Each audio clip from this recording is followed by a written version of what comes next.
The life of a medieval peasant was not a story of rustic simplicity or pastoral charm. It was a brutal existence dictated by the rising and setting of the sun. It's an endless cycle of labor, hunger, and exhaustion that ground people down long before age could claim them. To imagine surviving even a single day in their world, you must erase all notions of comfort, all illusions of control, and prepare to step into a routine that would break you before nightfall. Your day began long before the rooster crowed or the village stirred. There were no alarms, no clocks, only the relentless demand of survival and the expectations of the land. The moment faint light crept into the sky, you were already awake, your body aching from the previous day's labor, your back stiff from sleeping on a straw mattress crawling with insects. Sleep was a fleeting mercy, never deep enough to restore you, never long enough to erase the fatigue that weighed on your limbs. The morning was not a gentle transition from rest to activity. It was immediate, jarring, and absolute. Work began at sunrise, and every moment of daylight was claimed by toil. If you lived in the fields, you were expected to grab a crude tool, a wooden plow, sickle, or a hoe, and head out to tend to the land. These tools were primitive, heavy, and inefficient, designed not for ease, but for relentless use. Each swing of a sickle cut not just the stalks of grain, but deeper into the muscles of your arms, reminding you that even the smallest task demanded strength you barely had left. Imagine bending over row after row of crops, your body locked in the same punishing position for hours. The soil was unforgiving, the sun relentless, and your body screamed with pain that you learned to silence. The concept of pacing yourself did not exist. If you slowed down, you risked falling behind, and falling behind meant starvation, punishment, or worse. There was no such thing as a day off. Labor was not a choice but a sentence, and each day was another reminder of how inescapable it was. But the work was not confined to farming alone. If you were tied to a lord's estate, you were expected to perform labor, unpaid work for the manor that claimed ownership of your land, and by extension your life. This could mean hauling timber from dawn to dusk, repairing crumbling roads, or building fortifications for wars you would never benefit from. It was backbreaking labor that robbed you of time for your own crops and family, and yet refusal was unthinkable. To resist was to risk the wrath of those who controlled everything from your land to your very survival. The monotony of the tasks was broken only by the constant weight of discomfort. Your clothes were coarse and ragged, made from wool that itched against your skin, heavy when wet, and never clean. Your feet were wrapped in crude leather, or sometimes nothing at all, blistered from walking barefoot over rocks and soil. Sweat stung your eyes, grime caked your hands, and your body became a vessel of aches and sores. Hygiene was not a luxury you had time or means to consider. Each day, your body accumulated layers of dirt and exhaustion that you carried like invisible shackles. And then there was the weather, the enemy you could never control. In summer, the heat bore down like a curse, turning the fields into ovens and your body into an engine of sweat and fatigue. In winter, the cold clawed into your bones, making every step agony, every breath painful. Rain turned the earth into sucking mud that dragged at your legs, while storms could wipe out months of labor in a single night. Nature was not a backdrop to your work. It was a tyrant, indifferent to your suffering, and every day was a gamble against its cruelty. Meals did little to ease the burden. At dawn, you might have only a crust of bread, stale and coarse, washed down with weak ale or contaminated water. It was enough to keep you moving, but never enough to satisfy your gnawing hunger. Your body demanded fuel for the relentless labor, but food was scarce, portions meager, and quality abysmal. Hunger was a constant companion, gnawing at your insides as you forced yourself to keep working. The mental strain was as crushing as the physical. You lived under the shadow of obligation, your life dictated by forces beyond your control. Every swing of your sickle, every step into the fields was for survival, not choice. There was no dream of a better life, no promise of escape. The horizon never changed. Days blurred into one another, indistinguishable cycles of labor and exhaustion. You worked because you had to, because the alternative was death, and because centuries of tradition left you no other path. To survive even a single day as a medieval peasant required more than physical endurance. It required submission. Yet to silence your pain, ignore your hunger, and bow to the unrelenting demands of a world that saw you not as a person but as a tool. Your body was expected to break, your spirit was expected to endure, and your life was expected to be spent in service to the land and the Lord who owned it. The truth is, most of us today would collapse within hours. The labor, the hunger, the discomfort, the endless demands, it would overwhelm us before the sun reached its zenith. For the medieval peasant, this was not a temporary hardship, but a permanent reality. Each day was a battle against exhaustion, against hunger, against despair. And the cruelest part, victory was not survival with dignity, but survival with the knowledge that tomorrow would bring the exact same torment. So when we imagine ourselves stepping into their shoes, we must strip away every romantic illusion of pastoral life. There was no peace in the fields, no serenity in the rising sun, no satisfaction in honest labor. There was only pain, submission, and the slow erosion of body and spirit. A medieval peasant did not live, they endured. And to endure even a single day was less a measure of strength than a miracle carved out of relentless suffering. If the labor of a medieval peasant was brutal, their diet was even more merciless. Survival was not nourished by abundance, but clung to by scraps, rotted grains, and liquids, so foul they carried death more often than they quenched thirst. To eat as a peasant was not a simple act of sustenance. It was an act of desperation, a daily gamble against starvation and disease. You would not survive long on their diet, not even a single day. Without realizing just how thin the line was between life and death in the Middle Ages, the foundation of the peasant's diet was bread, but not the soft, golden loaves you imagine today. Peasant bread was dark, coarse, and heavy, often baked from barley, rye, or oats, rather than the prized wheat reserved for the nobility. These loaves were dense bricks, difficult to chew and filled with fragments of husk, stones, and even sand from poorly ground flour. The bread did not nourish so much as weigh down the stomach, leaving people feeling full but never satisfied. It was not uncommon for peasants to break their teeth on the gritty crumbs, or to suffer from malnutrition despite consuming bread daily. Worse still was the quality of the grain itself, times of scarcity. And scarcity was constant. Peasants were forced to use spoiled grain, blackened with rot or infected with mold. Some of this mold carried deadly toxins, producing what later became known as ergot poisoning. To consume it was to risk a slow descent into convulsions, hallucinations, and gangrene as blood vessels constricted and limbs turned black.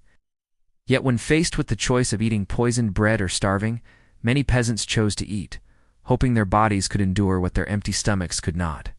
Meat was a luxury, reserved for feast days or stolen moments of fortune. Most peasants went weeks or months without a single bite of animal flesh. When meat did appear, it was often salted beyond recognition to preserve it, tough and stringy from age, or riddled with parasites. Fish was slightly more common, especially in regions near rivers or the sea, but even then, it was often dried, smoked, or salted, until the taste of rot overpowered the promise of nourishment. More often than not, peasants relied on thin soups or pottages made from whatever scraps were available. Boiled weeds, turnips, beans, or cabbage, floating in cloudy water, flavored only by desperation. Milk, when available, was usually sour, consumed quickly before it curdled into something unrecognizable. Butter and cheese, staples of the noble table, were rare treasures for peasants, their production expensive, and their storage precarious. Eggs were sporadic gifts, and honey, the only sweetener, was so scarce that most peasants never tasted it. For them, sweetness was a dream, and meals were dominated by bitterness, salt, and the taste of decay. And then there was water. We imagine water as the purest source of life, but in the Middle Ages, water was often poison. Streams were polluted by human and animal waste, by the runoff of fields, and by the refuse of villages. To drink directly from these sources was to invite dysentery, cholera, or worse. Stomach cramps, diarrhea, and fevers claimed lives with terrifying ease. This is why ale became the standard drink, even for peasants. Brewing ale required boiling the water, which killed some of the pathogens, making it marginally safer than raw water. But ale was weak, sour, and often filled with sediment, more a cloudy gruel than a refreshing drink. And yet it was their lifeline, consumed daily in large quantities, not for pleasure but for survival. Hunger, however, was the true master of the medieval peasant. There was never enough food to go around, and famine haunted their lives like a shadow. A poor harvest could mean entire villages scraping by on bark, acorns, or grass boiled into tasteless mush. Accounts survive of desperate peasants grinding bones into flour or boiling leather just to trick their stomachs into believing they had eaten. Starvation was not an occasional disaster. It was a recurring nightmare, a cycle that returned with every failed crop, every flood, every war. The toll on the body was devastating. Malnutrition stunted growth, weakened immune systems, and left people vulnerable to every disease that swept through the land. Scurvy from lack of fresh vegetables, rotted gums, and loosened teeth. Pellagra caused by a lack of niacin brought madness and death. The peasant's body was not strong and hardy, as romantic tales might suggest. It was brittle, emaciated, and constantly on the brink of collapse. To endure such a diet required a resilience that most of us today could not muster for even a week. Meals were not eaten in leisure, but in haste. After a day of grueling labor, peasants gathered around crude wooden bowls, dipping hunks of stale bread into thin broth, drinking weak ale, and swallowing whatever scraps could be found. There was no variety, no delight, only repetition. The same flavors, the same hunger, the same emptiness. To eat was not to enjoy, but to postpone death. Yet even in this misery, inequality deepened the cruelty. While peasants gnawed on moldy bread and drank sour ale, their lords feasted on roasted meats, spiced wine, and delicate pastries. The contrast was glaring, a daily reminder that those who worked the hardest ate the worst, while those who did nothing lived in luxury. For peasants, the sight of their lord's table was not simply envy. It was humiliation, proof that their suffering was not only natural but sanctioned. Starvation was not just physical, it was psychological. Hunger gnawed at the mind as much as the stomach, dulling senses, shortening tempers, and draining hope. To wake each day knowing there would never be enough was to live in a constant state of despair.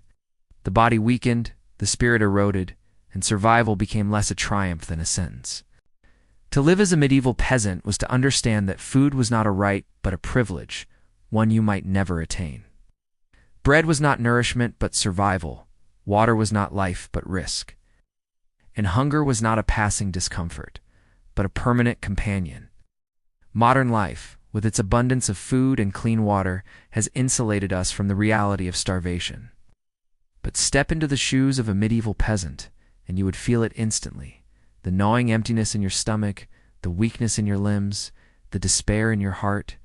You would not survive their diet, not because it killed instantly, but because it eroded you slowly, relentlessly, until there was nothing left. For the medieval peasant, each bite was a battle, each sip a gamble, and each meal a reminder of how fragile life truly was. Survival was not guaranteed by what they ate, but by their ability to endure hunger itself. If hunger and exhaustion weakened the medieval peasant, disease was the executioner that waited patiently for its chance. In a world where filth was everywhere, and medicine was little more than superstition, sickness did not strike occasionally. It lingered constantly, a shadow stalking every breath, every bite of food, and every drop of water. To be a medieval peasant was to live in a body that was never truly safe, constantly under siege by invisible enemies you could neither understand nor escape. The environment itself was a breeding ground for infection. Villages were often little more than clusters of thatched huts pressed tightly together, their floors made of packed earth, and their walls patched with mud and dung. Waste disposal was primitive when it existed at all. Human waste was tossed into ditches or directly into the streets, where it mixed with animal droppings and rotting refuse.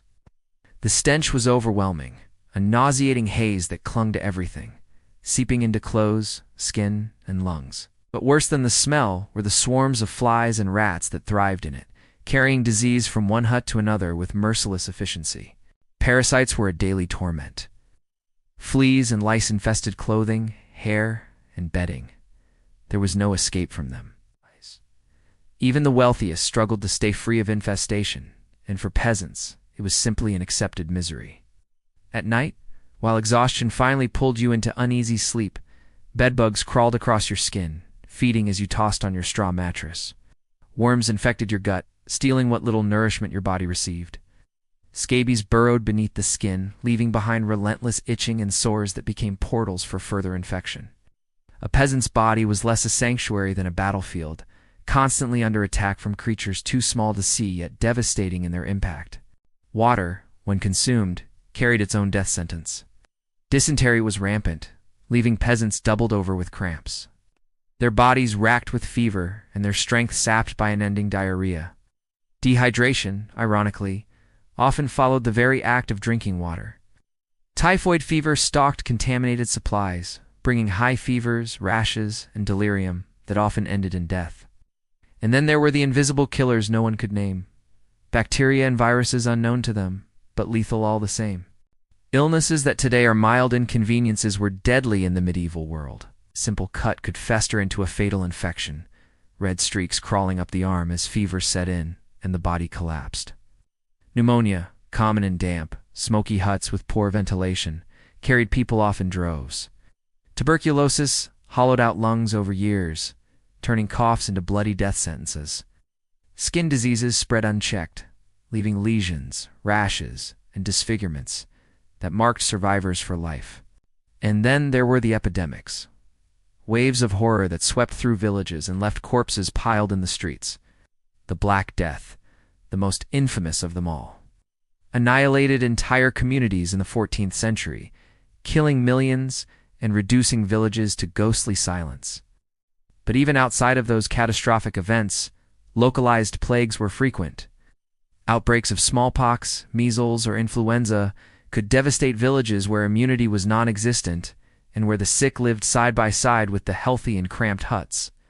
To be ill was to be a danger not only to yourself, but to everyone you loved, and in a world without medicine, there was nothing anyone could do but pray as disease spread like fire. Superstition was the only defense peasants knew. Illness was often attributed to sin, curses, or the wrath of God. Remedies ranged from the useless to the actively harmful. Drinking potions of herbs and mold, bleeding the body to balance humors, or placing charms under pillows in hopes of warding off evil spirits.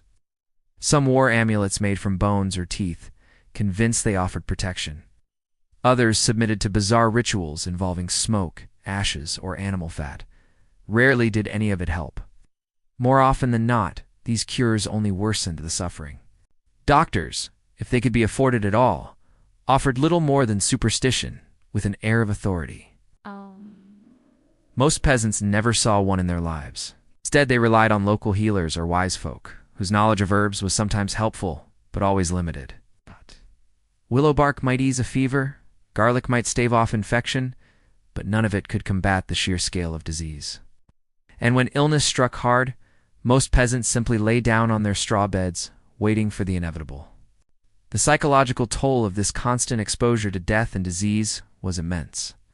To be a peasant was to live with the knowledge that sickness could arrive at any moment, without warning and without mercy. The body was never a source of security. It was a fragile vessel, constantly betraying its owner. Survival required not just enduring hunger and labor, but accepting the omnipresence of death. Each cough could be the start of the end, each sore a doorway to the grave. Cleanliness, as we understand it today, was virtually impossible. Washing was rare, not only because water was contaminated, but because the labor of hauling and heating it was immense. Clothes were worn until they fell apart, patched repeatedly, and rarely washed. Baths were infrequent luxuries, taken perhaps once or twice a year, if at all. The concept of germs was non-existent, and filth was not seen as a cause of illness, but simply as part of life. Yet ironically, it was precisely this filth that perpetuated the cycle of disease. One of the cruelest aspects of peasant life was the lack of escape. Disease was not confined to the body. It was everywhere. The streets, the air, the food, the water, the bedding, the very earth beneath their feet. All were contaminated. Villages were closed systems, and when sickness entered, it spread rapidly, leaving no corner untouched. To flee was often impossible. To stay was a death sentence. For many peasants, the choice was no choice at all. This ceaseless exposure to disease shortened lifespans dramatically. While some might argue that average lifespans were skewed by high infant mortality, the reality remains that even those who reached adulthood faced constant threats. Few lived into old age. Most were claimed by infection, famine, or injury long before their hair turned gray. To survive past 40 was remarkable. To live past 50 was extraordinary. And to endure all of this while continuing to labor each day in the fields was nothing short of miraculous. The life of a medieval peasant was thus defined not only by toil and hunger, but by a constant negotiation with sickness. To wake each morning was to roll the dice once more, hoping disease had not already taken root in your body. And when it did, there was no hospital, no doctor, no cure, only prayers that often went unanswered. Modern audiences often marvel at the resilience of medieval peasants, but resilience is the wrong word. What kept them alive was not resilience, but inevitability. They did not live because they were strong. They lived because they had no other choice. And when disease finally claimed them, it was not seen as an injustice, but as the natural order of life. So when you imagine yourself stepping into their world, remember this: hunger would weaken you, labor would break you, but it would be disease that finally destroyed you. You would not survive long in such filth, surrounded by parasites, poisoned by water, and stalked by unseen killers. For the medieval peasant, survival was not measured in years, but in days wrestled from the jaws of death. If hunger gnawed at the belly and disease stalked the body, then the crushing weight of taxes and servitude suffocated the spirit of the medieval peasant. To be born into their world was to inherit chains you could never break, invisible shackles forged not of iron, but of obligation, tribute, an endless debt to those who owned everything: the lords, the church, and the crown. Your labor, your crops, even your very breath belonged to someone else.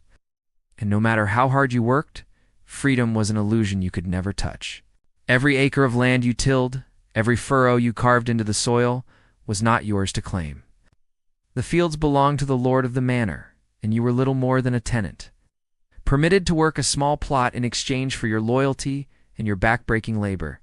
At harvest time, you were forced to surrender a portion of your grain, vegetables, or livestock to your lord. This was not a polite request.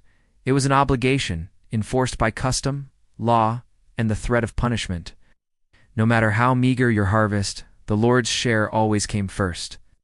If the weather had been cruel and your family teetered on the edge of starvation, the Lord's barns still overflowed, while your hut echoed with hunger. And if that were not enough, there was the days, sometimes weeks, of unpaid labor you owed directly to your Lord. You might be ordered to repair his roads, build his fortifications, or carry timber for his projects. These tasks were not occasional favors, but binding obligations. Refusal was not an option. To resist was to risk eviction, flogging, or worse. The land was not yours, and neither was your time. Your very existence was measured in service to another man's power. But the Lord was not the only master demanding tribute. The church, cloaked in sanctity and divine authority, was another relentless collector. A tenth of your produce, the infamous tithe, was owed to God's representatives on earth. It did not matter if you barely scraped enough to feed yourself. The church's portion was mandatory. The irony was impossible to ignore. While peasants lived in huts of mud and straw, monks and bishops feasted in monasteries and cathedrals, surrounded by gold chalices and jeweled altars. Faith, which was supposed to bring solace, instead became yet another hand reaching into your pocket. Then there were the taxes imposed by the crown. Kings, perpetually hungry for funds to fuel their wars, demanded coin, grain, or livestock from the very peasants who already lived on the edge of survival.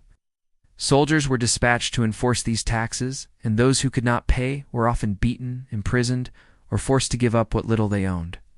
You did not fight in the wars that drained your resources. You merely funded them, your suffering underwriting the ambitions of rulers you would never meet. The injustice was staggering. Those who worked the land hardest were the ones with the least to show for it. The nobility lived in stone castles, the clergy in monasteries rich with stained glass and relics, while peasants slept on beds of straw, wrapped in rags, their bellies half empty. The lords justified this hierarchy as the natural order ordained by God himself. Peasants were born to labor, nobles to rule, and priests to pray. This ideology ensured that no matter how much you bled, sweated, or sacrificed, your place in the world would never change. Worse still, this servitude was hereditary. If you were born a serf, bound to the land, you would die a serf. Your labor obligations, your taxes, your debts, they passed from one generation to the next, chaining entire families to the soil they could never claim as their own. The idea of freedom was not even a dream for most peasants. It was a fantasy so remote that it could not be imagined. Your fate was written in the dirt at birth, and no prayer, no work, no sacrifice could erase it. The sheer weight of these obligations crushed any hope of improvement. Even in years of abundance, when harvests were plentiful and disease was rare, peasants saw little benefit. Extra grain went to the Lord, the church, or the tax collector. The more you produced, the more was taken, leaving you no incentive to strive for more. Poverty was not the result of laziness, but the inevitable product of a system designed to keep you poor. And yet, the demands never ceased. Lords could increase rents at will, demand additional labor, or impose arbitrary fines for imagined infractions. Church officials could threaten damnation if you failed to pay your tithe. Kings could raise taxes without explanation. Every authority above you demanded tribute, and none of them cared how their demands hollowed out your life. The peasant was squeezed from all sides, bled dry by an endless parade of obligations that left no room for hope. The psychological toll was immense. Imagine working from dawn to dusk, your muscles screaming with exhaustion, only to see the fruits of your labor carried away to fill another man's table. Imagine knowing that no matter how hard you worked, you would never escape the shadow of debt. Your back broke for someone else's gain, and your suffering was dismissed as part of the divine order of the world. This was not simply poverty. It was enslavement disguised as duty. Some peasants attempted to resist, fleeing their villages, joining outlaw bands, or seeking refuge in towns where they might carve out a sliver of freedom. But these acts of defiance were dangerous. Lords hunted runaway serfs like property, punishing them with brutal severity when caught. The system was ruthless in protecting itself, crushing any attempt to challenge the hierarchy. For most peasants, submission was the only path to survival. To live as a medieval peasant was to exist at the mercy of those above you. Your harvests fed the Lord, your coins funded the church, your sweat built the king's wars. And at the end of it all, you returned to your hut, with nothing but exhaustion and the certainty that tomorrow would bring the same. Freedom was not just denied to you, it was unthinkable. This endless servitude was not an accident of history, but a deliberate design. The ruling classes ensured that peasants remained trapped in their roles, deprived of education, resources, or opportunity. The chains were not visible, but they were unbreakable, binding you to a life of service until death. The medieval peasant was not just poor, they were trapped, living a life that was not their own but one rented out to the powerful. And so, when we imagine stepping into their world, we must remember this. Labor and hunger might wear down the body, but it was servitude that crushed the soul. Taxes and obligations were not temporary burdens, but lifelong sentences, shackling every aspect of existence. You would not survive long under such weight, not because your body would collapse immediately, but because your spirit would wither under the relentless truth. Your life was never your own. If the endless labor, hunger, and servitude were not enough to break the medieval peasant, the looming threat of punishment ensured they remained shackled in both body and spirit. To live as a peasant was to live under constant surveillance, not by watchful eyes, but by the invisible weight of laws designed to keep you fearful, obedient, and broken. Justice, if it can even be called that, was not blind. It was cruel, arbitrary, and always tilted against those at the bottom. A single misstep, a rumor, or the whim of a lord could transform your life from misery to torment within hours. The justice system of the Middle Ages was less about fairness and more about control. Punishment was designed to terrify, not reform. For peasants who had no rights in the eyes of those above them, the law was simply another weapon of oppression. Crimes were often vague, sometimes invented, and almost always punished in ways meant to humiliate or destroy. The mere accusation of wrongdoing could be enough to end a life, because in a world where survival was already fragile, justice was not about truth, but about power. Stealing food, for example, was among the most common crimes. Imagine being driven to desperation by hunger, daring to take a loaf of bread or a handful of grain to quiet your gnawing stomach. For such an act, you could be beaten, branded, or even executed, depending on the mood of the judge or the wrath of your lord. Survival itself was criminalized, turning the simple act of feeding yourself into an offense worthy of brutal punishment. Physical torture was not an exception, but a norm. Whipping posts stood in villages as public reminders of obedience. The lash tore into flesh until blood soaked the ground, each strike echoing as a warning to everyone who watched. Branding irons seared marks into skin, permanently labeling people as thieves or traitors. Stocks and pillories locked peasants in humiliating positions for days, leaving them exposed to the elements, jeers, and assaults from passers-by. What mattered was not justice but spectacle. Pain was a tool and fear was the true sentence. Execution itself was often a public ritual of horror. Hanging was the most common, the condemned left dangling as crows circled overhead. But even worse were the executions reserved for those accused of serious crimes, like rebellion or sacrilege. Dismemberment, burning at the stake, or even being broken on the wheel, turned death into theater. Each gruesome detail seared into the memory of those who survived. The lesson was simple and inescapable. Obedience meant survival. Defiance meant annihilation. Even minor infractions could bring devastating consequences. Failing to pay taxes, neglecting labor, or speaking disrespectfully to a lord could result in fines that stripped away what little you owned, or punishments that scarred you for life. Justice did not measure guilt, it measured usefulness to the powerful. And when you were no longer useful, justice ensured you were disposed of. Fear was not only imposed through physical punishment, but also through psychological control. Trial by ordeal was one of the most chilling examples. If accused of a crime, you might be forced to plunge your hand into boiling water or grasp a red-hot iron. If your wounds healed cleanly, you were declared innocent. If they festered, you were guilty. Or perhaps you would be thrown into a river, bound in ropes. To sink was to prove your innocence. To float was to confirm your guilt. Either way, the outcome was misery or death. The ordeal was not about discovering truth, but about reminding peasants that they lived in a world where justice was determined by cruelty, superstition, and divine judgment twisted by human hands. The church, too, wielded punishment with terrifying power. To be accused of heresy was to risk not only execution, but eternal damnation.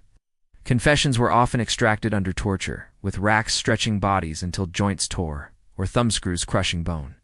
Excommunication, the act of cutting someone off from the church, was itself a form of social death. Stripping away community ties and leaving the condemned isolated and despised. For peasants, who depended on both the village and the church for survival, such punishments were worse than physical pain. They meant erasure from the world they knew. Living under these conditions meant living with constant paranoia. A whispered accusation from a jealous neighbor, a glance misinterpreted by a steward, or even being in the wrong place at the wrong time could destroy everything. The law was not a shield but a sword, dangling perpetually overhead. You never knew when it might fall, and the uncertainty itself was a form of torture. The psychological weight of this system was devastating. Imagine laboring in fields all day, hungry, diseased, and exhausted, knowing that even the smallest mistake could cost you your life. Imagine lying awake at night, not only worrying about hunger or illness, but about whether your words that day might have been misheard, whether your debts might bring punishment, or whether someone might betray you for their own gain. This was not justice. It was terror disguised as order. What made it even more unbearable was the inequality of it all.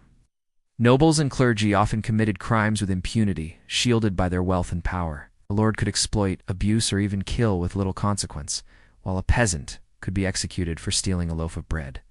This hypocrisy was woven into the very fabric of medieval society, ensuring that justice served only the powerful while crushing the powerless.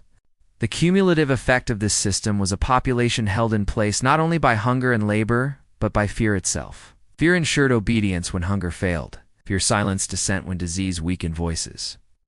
Fear guaranteed that peasants remained trapped in their place, too broken in body and spirit to rebel. This endless cycle of punishment and fear was perhaps the most insidious form of control in medieval life. God robbed peasants not only of freedom, but of hope. To live each day knowing that your fate could turn on a whim was to live in a constant state of dread. And dread, more than hunger or disease, was what kept peasants shackled to their roles, generation after generation. So when you imagine yourself stepping into their world, remember this: it was not only the toil, the hunger, or the sickness that would break you. It was the knowledge that every action, every word, every glance could be turned against you by a system designed not to protect, but to oppress. You would not survive long under such a regime, not because your body would fail, but because your spirit would collapse beneath the crushing weight of fear. To understand the life of a medieval peasant is to understand a paradox. The mere act of survival was a miracle. Every day they endured was a victory over forces that seemed determined to crush them. Hunger, disease, crushing servitude, and brutal punishments formed the landscape of their existence, and yet somehow, against all odds, peasants persisted. Their survival was not a testament to comfort or prosperity, but to the raw, stubborn endurance of human beings living on the edge of annihilation. Consider the sheer weight of what they faced daily. From sunrise to sunset, their bodies were pushed to the brink by relentless labor. Muscles ached, backs bent, and hands blistered, all for a harvest they might never fully enjoy. The fruits of their sweat filled the barns of their lords and the coffers of the church, leaving them with scraps.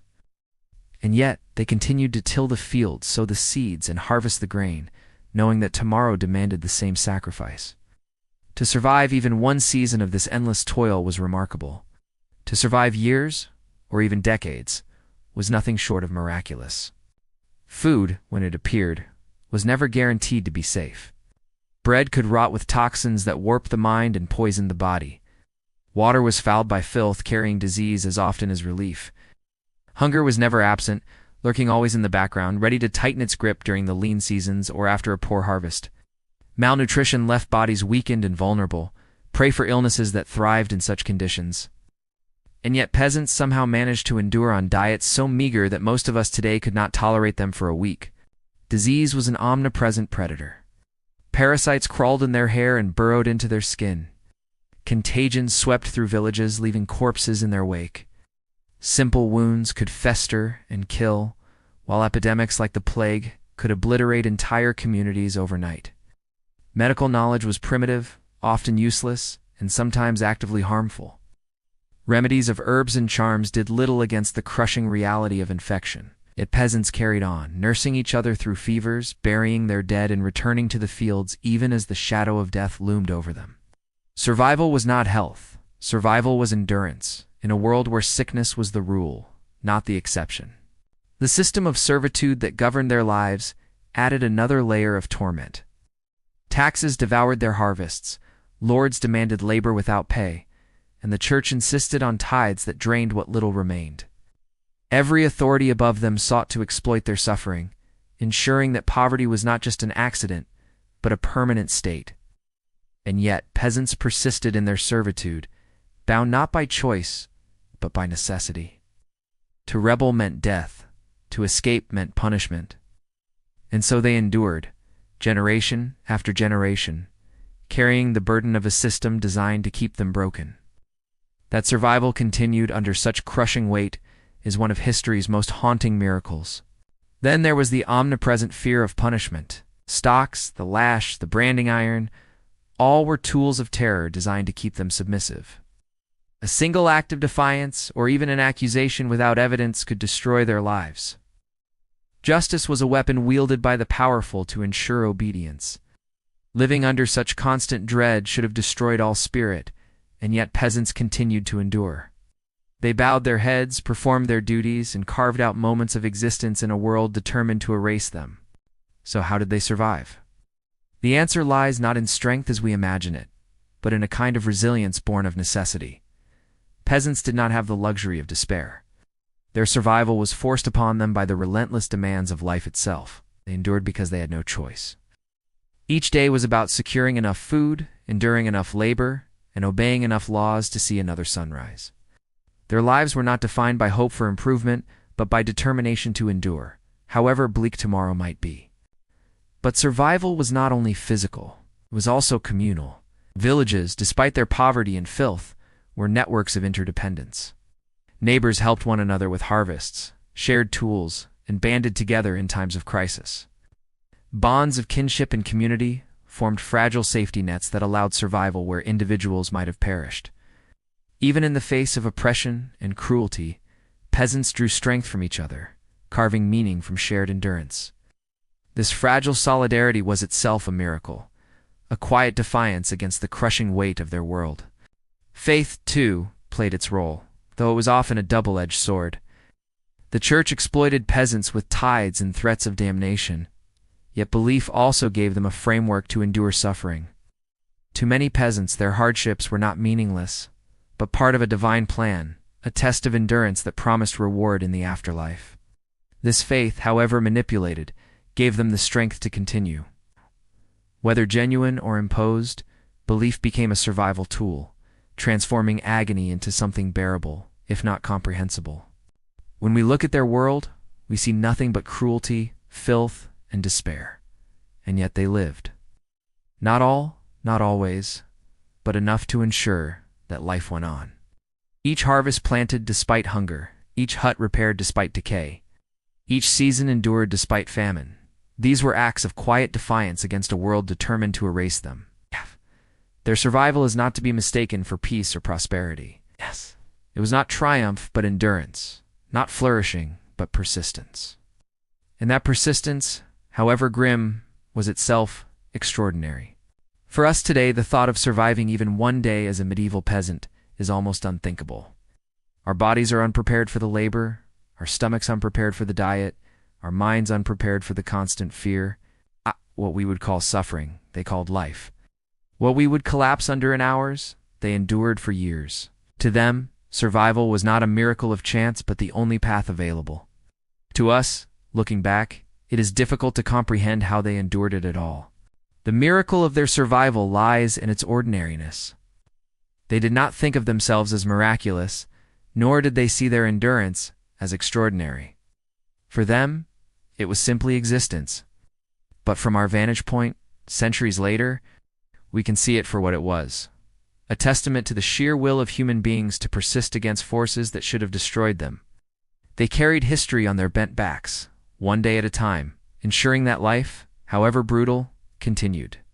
So when we speak of medieval peasants, we must strip away the illusions of quaint pastoral life. Their world was one of torment, their days marked by hunger, disease, servitude, punishment, and fear. And yet, within that darkness, they survived. Their lives remind us that survival itself, under such conditions, is not guaranteed, but wrestled from a hostile world with every breath. And in that survival lies a truth we cannot ignore. The human capacity to endure is as terrifying as it is miraculous. Survival in the medieval world was never guaranteed. For the peasant, life was not lived but endured, wrestled day by day from a hostile environment. A merciless hierarchy and the crushing weight of endless suffering. When we look back on their existence with modern eyes, the truth becomes undeniable. To live even a single day as a medieval peasant was not a quaint pastoral experience, but a brutal struggle against forces designed to grind the human body and spirit into dust. And the fact that so many of them survived at all is one of history's most haunting miracles. From the first light of dawn, their days were consumed by toil. Labor was not simply hard. It was relentless, punishing, and eternal. Backs bent over fields, hands blistered by crude tools, and bodies driven beyond exhaustion defined their existence. There were no breaks, no reprieves, no chance to rest. Work did not end at sunset. It merely paused, only to resume again the next day, and the next, in an unbroken cycle of servitude. A medieval peasant lived not as a free soul, but as an extension of the land and the lord who owned it. To survive even a season of such labor was remarkable. To endure it for years or decades was extraordinary. Yet toil was only the first of their trials. Hunger stalked them like a shadow. Bread, their staple, was often coarse, spoiled, or laced with toxins that caused madness and disease. Meat was a rarity, vegetables meager, and water more often poison than relief. Weak ale served as their lifeline, not because it was nourishing, but because it was safer than the streams fouled with filth. Famine was not a rare disaster, but a recurring reality, sweeping through villages with the inevitability of the seasons. To survive such scarcity was not about being fed, but about enduring hunger so deep it became a constant companion. Disease was the peasant's most merciless executioner. Parasites crawled in their hair and under their skin, infections lurked in every cut, and epidemics swept through their cramped villages with terrifying speed. The Black Death annihilated entire communities, but even in its absence, dysentery, pneumonia, and tuberculosis claimed lives daily. There was no medicine, no cure, no escape. A cough could be a death sentence, a fever, a final farewell.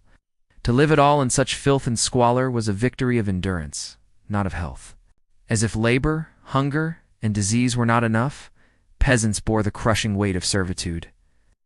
Taxes devoured their meager harvests. Lords demanded unpaid labor, and the church extracted tithes under threat of eternal damnation. Their sweat built castles they would never enter. Their grain filled the barns of priests and kings, and their coins funded wars they would never see. Freedom was not denied to them. It was unimaginable. To be born a peasant was to inherit chains that no effort could break. Their very existence was not their own, but rented out to the powerful, ensuring that poverty was not an accident but a design. And above all, hovered fear. Fear enforced by the cruelty of medieval justice. Stocks, whips, branding irons, and gallows stood as constant reminders of obedience. The law was not protection, but a weapon, wielded by the powerful to keep the powerless broken. Crimes were invented, punishments arbitrary, and even survival itself, stealing a loaf of bread to stave off starvation, could lead to execution.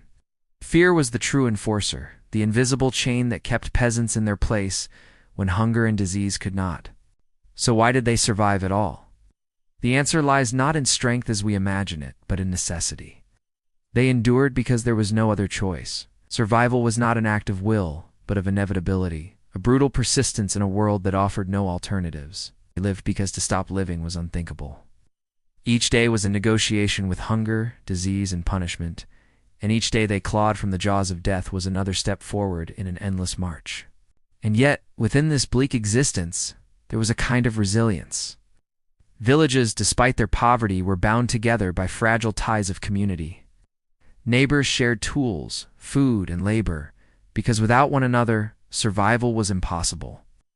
Even the smallest acts of solidarity, helping with a harvest, repairing a hut, or sharing a scrap of food, became acts of quiet defiance against the cruelty of their world.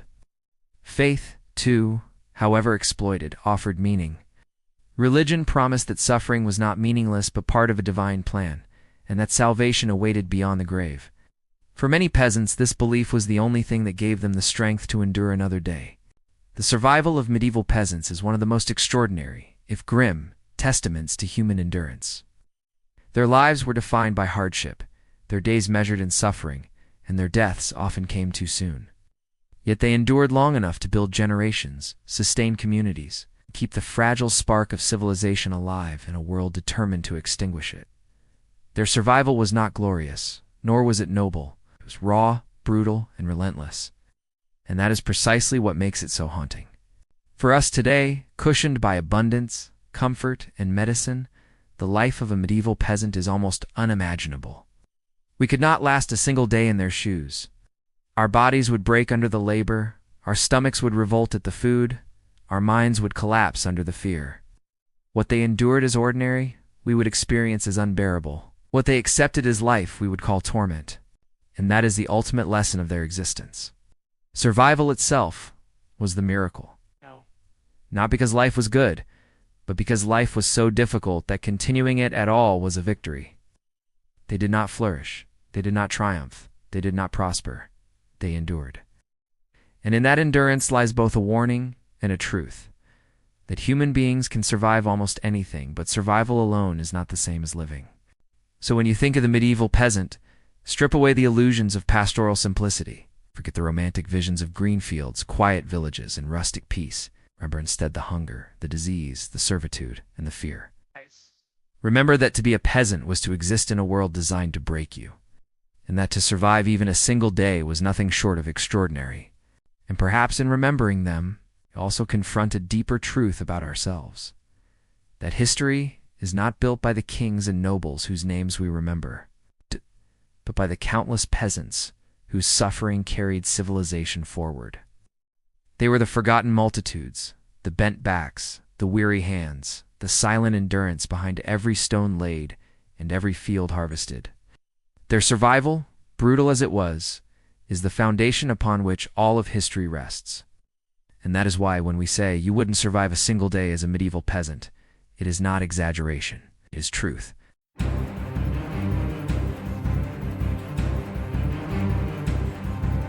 History hides its darkest truths in plain sight. If you want to uncover the next forbidden secret, hit like and subscribe right now.